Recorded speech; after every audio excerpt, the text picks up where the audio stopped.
les triomphes de la grâce.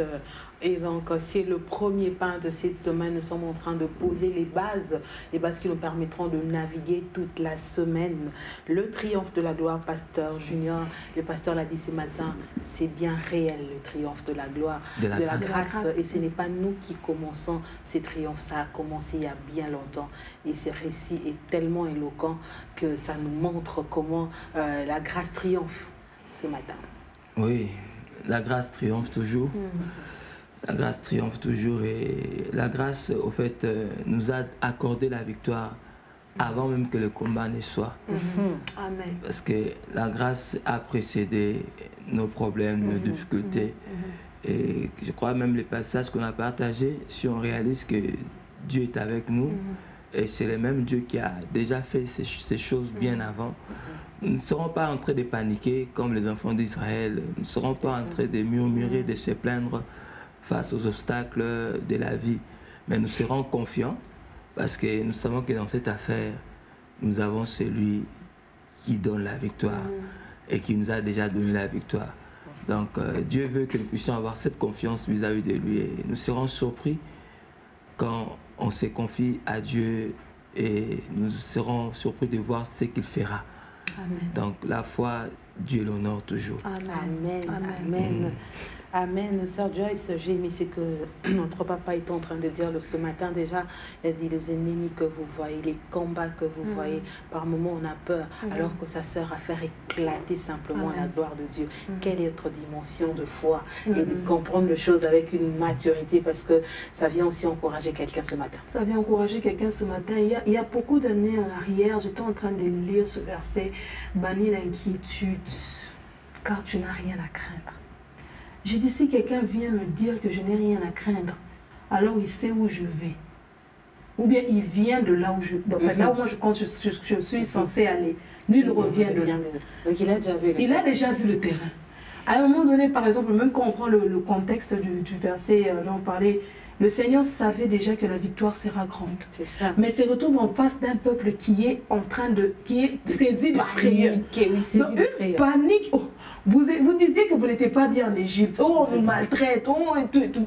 Maintenant qu'on vous emmène, commencer... Donc, je préfère même aller là-bas parce que je ne sais pas ce qui m'attend. Et si on nous tue? Là, les Égyptiens que vous voyez, vous ne les verrez plus. C'est un Dieu qui veut anticiper en toi déjà, comment je peux dire, la mentalité de la victoire. Oui, parce que avant même, comme le pasteur Junior vient de le dire, c'est avant même d'avoir combattu, écoute, j'ai déjà résolu l'affaire, j'ai déjà résolu le problème. Vous savez, des fois on se dit non, en gardant Bénéine, j'ai coucou bien. La personne vient, elle dit non, coucou bien aujourd'hui. Arrive d'abord en ville, je voulais faire le course, arrive d'abord en ville. Est-ce que. Non, tout est bien, vous pouvez venir. On a toujours quelqu'un qui nous précède, peut-être un éclaireur. Jésus lui-même, la lumière. Il te dit ne panique pas, gardez le silence. Les gens sont en train de crier, gardez silence. Mais moi je me suis dit quand je suivais la prédication, ce n'est pas un message que pour le peuple d'Israël, c'est un message pour nous. À combien de fois nous sommes paniqués? Je me suis dit même Dieu même est étonné. Non, mais je suis là, je gère tout, tu paniques pourquoi? C'est comme Pasteur Junior le disait tout à l'heure. Pourquoi tu m'ignores? Moi je te dis que je gère tout. Nous sommes toujours Dieu au contrôle. La Bible dit au déluge, l'Éternel est assis sur son trône. Donc, pendant la tempête, les disciples sont en train de crier, le gars dort, oh, il est peinard. C'est un peu pour dire, je sais déjà comment ça se passe. C'est un peu, ça m'avait fait rire quand Pasteur Atom savait un différent avec sa femme et tout, et puis après, la femme boudée est passée. Et elle a terminé ici, dans le sens que je sais déjà, Dieu gère. Nous servons un Dieu qui est le maître des temps et des circonstances. Qu'est-ce qui va l'échapper dans ma vie? Qu'est-ce qu'il ne comprend pas? Même quand je suis là, Seigneur, là j'avance. Oh non, on a dit la ménopause. Qui a créé les ovaires? Qui a créé l'utérus? Qui connaît le fonctionnement de toutes ces choses? Alors ne faisons pas comme si nous avons des informations à lui donner. Non, ici Seigneur ça chauffe. Ici Seigneur ça fait ceci. Il gère tout. Alors pour quelqu'un qui ne sait pas peut-être la semaine, qu'est-ce que la semaine me réserve? Nous sommes en début de semaine. Qu'est-ce que cette année me réserve? Je ne sais pas. mais je sais que j'ai avec moi le Tout-Puissant. Je ne suis pas seule. Le plus important, l'allié indispensable, je l'ai avec moi. Et c'est avec lui que je vais marcher. Waouh, Pasteur Junior, alors que nous sommes en train de poser le pas, le pasteur est en train de donner déjà 4 personnages principaux qui vont nous permettre de bien naviguer dans ce texte. Il parlait déjà de Pharaon, les enfants d'Israël, de Dieu, et puis le 3e personnage, le 4e personnage, il y a eu Pharaon, il y a eu Moïse, les enfants d'Israël et Dieu. Si on peut déjà circoncire un tout petit peu, parce que ce n'est que l'introduction de ce point. Ok, parlons de ces 4 personnages. Et je crois que c'est le résumé de la vie chrétienne. Ce sont des personnes que nous aurons à rencontrer. Des fois, on peut se retrouver, nous, en tant que chrétiens, à la place de Moïse. On peut se retrouver aussi à la place des enfants d'Israël. Et de part et d'autre, il y a Dieu. Donc, il y a Pharaon qui vient. Avec son cavalier. Pharaon aussi, oui. Donc, Pharaon qui vous fait douter de ce que Dieu... Pharaon qui représente le diable, si on peut le dire comme ça, qui vous fera douter de ce que Dieu vous a dit. Et c'est comme ça qu'il a toujours procédé. Donc il remet en question la parole que vous avez reçue de la part de Dieu. Maintenant, c'est à vous de rester sur ça et d'agir par la foi. Dans cette histoire, c'est Moïse qui a manifesté la foi plus que les enfants d'Israël. Donc d'agir par la foi, et c'est ainsi que vous allez voir les résultats.